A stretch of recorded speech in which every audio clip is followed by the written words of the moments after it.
খান সাহেব আপনাকে তো কোরবানি দেওয়া হলো। আমি বললাম এই কোরবানি কি ইব্রাহিম আলাইহিস সালামের বেটা ইসমাইল আলাইহিস সালামের? তখন বললেন যে হ্যাঁ, এর চেয়েও বড়। তা আমি বললাম যে ব্যাখ্যাটা বলে ভালো হয়তো।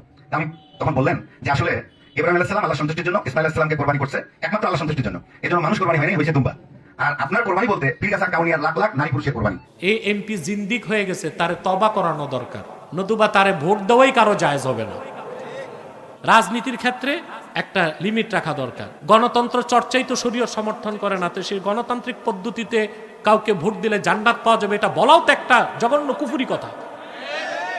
এটাই তো চলে না। ইসলাম তো দিয়েছে খেলাফত। হ্যাঁ, আমরা চাই খেলাফত প্রতিষ্ঠার আগে সংসদ খালি না থাক, ইসলামের পক্ষে কথা বলার জন্য সর্বোচ্চ সংখ্যক লোক যাক, কিন্তু সেটা হচ্ছে ওজর। সেটা কি? সেই বিষয়টাকে জিহাদ মনে করা, ইবাদত মনে করা, বা ভোট দিলে বেহেশতের টিকিট পাওয়া, এইরকম লাগামহীন বক্তব্য দেওয়া যাবে না। যারা রাজনীতি করে ওরা তো সম্মানটাই চায়, আর রাজনীতিতে যারা দুর্বৃত্ত ক্রপটেড ওরা সম্মানও চায়, পয়সাও চায়, ঠিক না? আর যারা জনসেবা করতে চায় তারা সম্মান চায়। কিন্তু প্রকৃত সম্মান কি রাজনীতিতে না তাকওয়ার পথে? 16 বছর যারা রাজনীতি করে গেছে তাদের সম্মানটা এখন কোথায় যেয়ে ঠেকছে? ওদের গাড়িতে ফ্ল্যাগ ছিল, আগে পিছে পুলিশ দৌড়াতো, নেতা চেলা চামুন্ডা পাতি নেতা ছাতি নেতা আগে পিছে দৌড়াতো। যেই পুলিশ তাদেরকে দেখলে 70 বার স্যালুট দিত, ওই পুলিশ তাদের হ্যান্ড করা দিয়া, হাত করা দিয়া প্রিজন ভ্যানে উঠায়। আহারে, প্রিজন ভ্যানে! আরব রাষ্ট্রে ভেড়া বকরি নেয় মার্সিডিস গাড়িতে, আর আমাদের দেশে মন্ত্রী এমপি গুলোকে প্রিজন ভ্যানে নিয়ে যায় হাত করা দিয়া। তো সম্মান গেল কই? তাহলে বোঝা যায় রাজনীতির সম্মানটা সাস্টেইনেবল না, টেকসই না। তাকওয়ার মাধ্যমে যে সম্মান, ওইটা স্থায়ী সম্মান। সুবহানাল্লাহ বলবেন না? তা আল্লাহকে ভয় করলে, তাকওয়া অর্জন করলে প্রথম কি? আহারে, আমি কি কবরস্থানে? কথা বলো। প্রথম কি? 2 নম্বরে আল্লাহ রাব্বুল আলামিন বলেন, ইয়া আইয়ুহান নাসু ইন্না খালাকনাকুম মিন যাকারিন ওয়া উনসা ওয়া জাআলনাকুম শুউবান ওয়া ক্বাবাইলা লিতাআরাফু ইন্না আকরামাকুম ইনদাল্লাহি আতকাকুম। আল্লাহ রাব্বুল আলামিন বলেন, ওহে মানব জাতি, আমি তোমাদের সৃষ্টি করেছি একজন পুরুষ থেকে আর একজন নারী থেকে, অতঃপর তোমাদেরকে বিভিন্ন গোত্র এবং বংশে বিন্যস্ত করেছি। নিশ্চয়ই তোমাদের মধ্যে আল্লাহর কাছে তার মর্যাদা বেশি, যার অন্তরে আল্লাহর তাকওয়া বেশি। হযরত বেলাল রাদিয়াল্লাহু তাআলা আনহু রাসূলুল্লাহ সাল্লাল্লাহু আলাইহি ওয়াসাল্লামের আশিক সাহাবী। 1500 বছর আগে ওনার বাজার দর ছিল মাত্র 6 দিরহাম। কত? তার মুনিব ছিল কট্টর কাফের, আবু জেহেলের পরে সেকেন্ড ইন কমান্ড কুরাইশদের, উমাইয়া ইবনু খালাফ। কি নাম? সে ছিল তার মুনিব। 6 দিরহামে কিনছিল। ঈমান আনার পর তাকওয়ার কারণে হযরত বেলালের মর্যাদা কোথায় পৌঁছলো? সহিহ বুখারীর হাদিস, আল্লাহর হাবিব সাল্লাল্লাহু আলাইহি ওয়াসাল্লাম হযরত বেলালকে একদিন ডেকে বললেন, রে বেলাল, মানুষের চোখের অগোচরে তুমি এমন কি আমল করো, তোমার মর্যাদা এত বেড়ে গিয়েছে? তিনি বললেন, ইয়া রাসূলুল্লাহ, ইয়া হাবিবাল্লাহ, কেমন করে? আল্লাহর হাবিব বললেন, আমি মেরাজের রাতে যখন জান্নাত ভ্রমণ করছিলাম, আমি তোমার পদধ্বনি শুনতে পেয়েছি। যার দাম ছিল 6 দিরহাম, তার মর্যাদা আল্লাহ কত বাড়ায় দিয়েছেন। সহিহ বুখারীর হাদিস, রাসূলুল্লাহ সাল্লাল্লাহু আলাইহি ওয়াসাল্লাম ইরশাদ করেছেন, আবু বকরিন সাইয়্যিদুনা ফাআতাকা সাইয়্যিদানা। হযরত ওমর বলেছেন, হযরত ওমর লোকটা কেমন মহান ব্যক্তি, কুরাইশদের সর্বশ্রেষ্ঠ সন্তানদের একজন, যার কথার পক্ষে আল্লাহ 21 বার কোরআনের আয়াত নাজিল করছেন। ইয়াফিরু শায়তানু মিন জিল্লি ওমর, হযরত ওমরের ছায়া দেখলে শয়তান দৌড় দিত। ওনার সিদ্ধান্তের পক্ষে 21 বার কোরআনের আয়াত নাজিল হয়েছে। খলিফাতুল মুসলিমিন, অর্ধেক পৃথিবীর শাসক, দুলার তখতে বসে সারা দুনিয়াকে যিনি শাসন করেছেন কোরআন এবং সুন্নাহর আইন দিয়ে, সেই হযরত ওমর বললেন, আবু বকরিন সাইয়্যিদুনা ফাআতাকা সাইয়্যিদানা, আমাদের একজন মহান নেতা, তার নাম আবু বকর সিদ্দিক, আর তিনি আজাদ করেছেন আরেকজন নেতা, তার নাম হযরতে বেলাল। কুরাইশ বংশের শ্রেষ্ঠ সন্তান হযরত বেলালকে নেতা বলে স্বীকৃতি দিয়ে দিয়েছেন।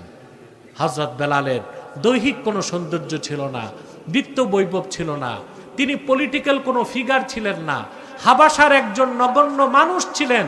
রাসূলুল্লাহর কদমের কাছে এসে ঈমান ও তাকওয়ার মাধ্যমে তার মর্যাদা হয়ে গেছে আকাশ চুম্বি, বলেন সুবহানাল্লাহ। তাহলে সম্মান আল্লাহ কয়টা জিনিস দুনিয়ায় দিবেন? প্রথম কি? 2 নম্বরে ইজ্জত, 3 নম্বরে হচ্ছে কুওয়াত। শক্তি চান? কথা বল সবাই। শক্তি না থাকলে তো শুধু খাইবেন, ঠিক না? আর বাঙালির নীতি তো ভিন্ন। বাঙালি বিশ্বাস করে একটা নীতি, মাইট ইজ রাইট, ঠিক না? শক্তের ভক্ত নরমের সব। কেউ যদি ভদ্র ব্যবহার দেখায় মনে করে ও দুর্বল মানুষ, আর যে কথার উপর কথার আগে হাত চালায় তাকে খুব সম্মান করে, ঠিক না? আমরা শক্তি চাই। পৃথিবীতে যারা বস্তুবাদী, প্রকৃতিবাদী, পরকালে অবিশ্বাসী, এক কথায় কাফের মুশরিক বেঈমান, ওরা শক্তি খোঁজে 4 জায়গায়। কয় জায়গায়? প্রথম হচ্ছে মানি, এটা একটা শক্তি। এটা কি দেখেন না, টাকাওয়ালাকে ভয় পায় মানুষ, যাদের অবৈধ টাকা ওদেরকে ভয় পায় না। বাংলাদেশে একটা কথা আছে, চোর ডাকাত ভয় পায় উকিলকে, উকিল ভয় পায় পুলিশকে, পুলিশ ভয় পায় সাংবাদিককে, সাংবাদিক ভয় পায় টাকাওয়ালারে, ঠিক না? এই জন্য টাকাটা একটা শক্তি, আল্লাহওয়ালাদের কাছে না, দুনিয়াদারদের কাছে। মানুষ প্রথম শক্তিটা খুঁজে মানি, তারপর হচ্ছে মাসাল, পেশি শক্তি, তারপর হচ্ছে মিডিয়া। সাংবাদিকরা ভয় পায় না? কথা বলে। ভদ্র মানুষ সব সময় পুলিশ থেকে, সাংবাদিক থেকে দূরে থাকে। আল্লাহ রাব্বুল আলামিন তার হাবিবকে বলেছেন, ওয়ালা সাউফা ইউতিকা রাব্বুকা ফাতারদা। মুহাম্মদ সাল্লাল্লাহু আলাইহি ওয়াসাল্লাম, আপনার রব আল্লাহ আপনাকে আখিরাতে আরো এত বেশি নেয়ামত দিবেন, আপনি রাজি হয়ে যাবেন। সূরা দোহা নাজিলের পরে আল্লাহর হাবিব সাল্লাল্লাহু আলাইহি ওয়াসাল্লাম সাহাবায়ে কেরামকে ডেকে বললেন, শোনো, কাল কিয়ামতে হাসর ময়দানে যতক্ষণ আমি রাসূল রাজি না হই, আমার কথা আল্লাহ শুনতেই থাকবেন। আমি তোমাদের সঙ্গে ওয়াদা করে যাই, লা আরদা ওয়া ওয়াহিদুম মিন উম্মতি ফিন্নার। আমার কালেমা বিশ্বাস করেছে, আমার দিনকে বিশ্বাস করেছে এমন একজন ইমানদার উম্মত যতক্ষণ জাহান্নামে থাকবে, আমি রাসূল রাজি হব না। রাসূলুল্লাহর প্রত্যেক উম্মত বেহেশতে যাবে। রাসূলুল্লাহ সাল্লাল্লাহু আলাইহি সাল্লাম ওনার ইমানদার উম্মতদের জন্য শাফাত করবেন, গুনাহগার উম্মতের জন্য শাফাত করবেন। সুবহানাল্লাহ বলবেন। বেলাল, উঠানামা বন্ধ করো স্টেজে, কোনো নড়াচড়া চাই না, ধৈর্যের সাথে বসে থাকেন। আমি খুব কম সময় বিদায় দিয়ে দেব ইনশাআল্লাহ, কষ্ট হবে না তো? রাসূলুল্লাহ সাল্লাল্লাহু আলাইহি সাল্লাম ইমানদারদের জন্য শাফাত করবেন, গুনাহগারদের জন্য শাফাত করবেন। সুবহানাল্লাহ বলবেন। আল্লাহর হাবিব সাল্লাল্লাহু আলাইহি সাল্লাম বলেছেন, লা আরদা ওয়া ওয়াহিদুম মিন উম্মতি ফিন্নার। আমার একজন উম্মত যতক্ষণ জাহান্নামে থাকবে আমি রাজি হব না। আর আল্লাহ ওয়াদা করেছেন আমাকে রাজি করবেন। কি বুঝলেন আপনি? রাসূলুল্লাহ বলেছেন আমার একজন উম্মত যতক্ষণ জাহান্নামে থাকবে আমি রাজি হব না, আর আল্লাহ ওয়াদা করেছেন আল্লাহ তার রাসূলকে রাজি করবেন। তাহলে বোঝা যায় রাসূলুল্লাহর একজন ইমানদার উম্মত জাহান্নামে থাকবে না, সব বেহেশতে যাবে।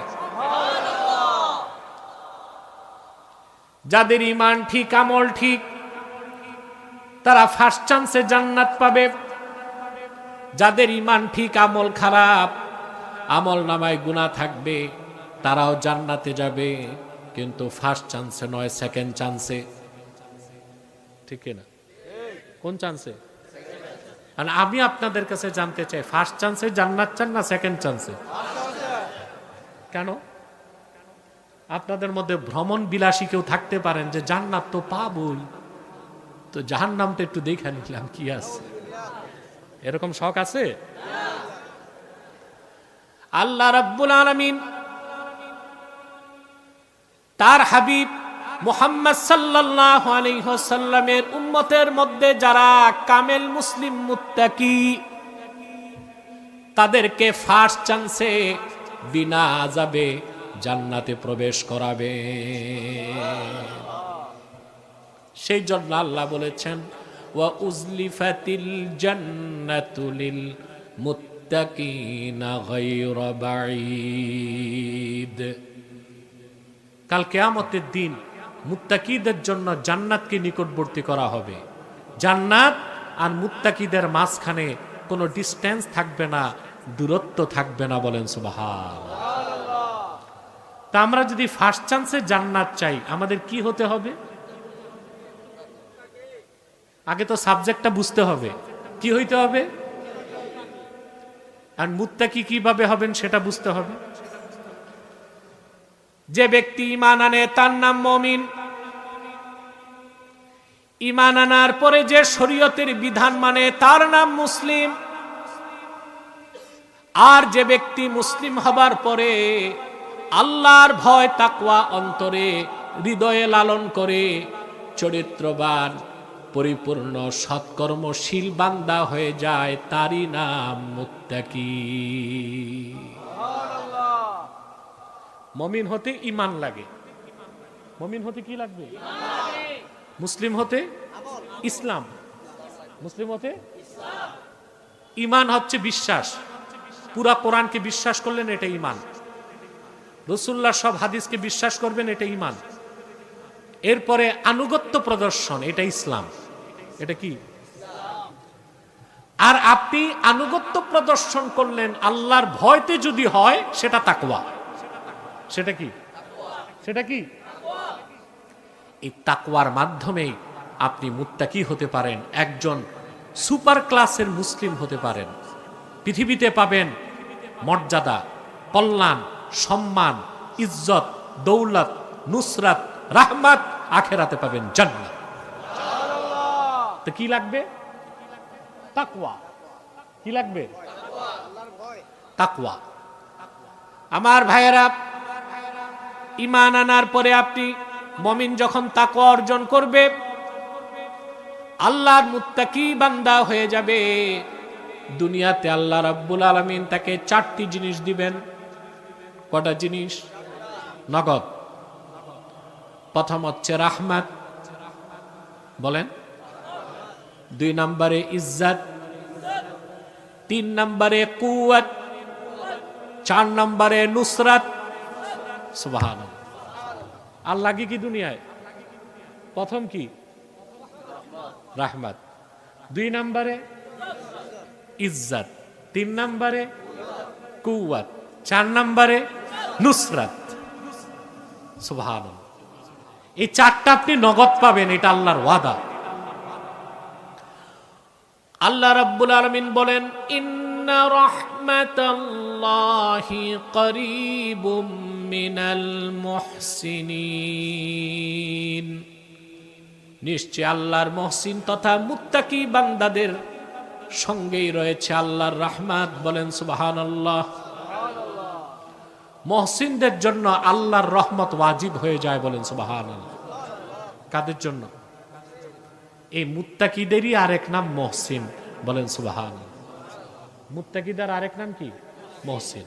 তাহলে আল্লাহকে ভয় করলে, তাকওয়া অর্জন করলে প্রথম পাবো কি? রাহমাত। 2 নম্বরে হচ্ছে ইজ্জত। 2 নম্বরে কি? সম্মান। সম্মান চান না?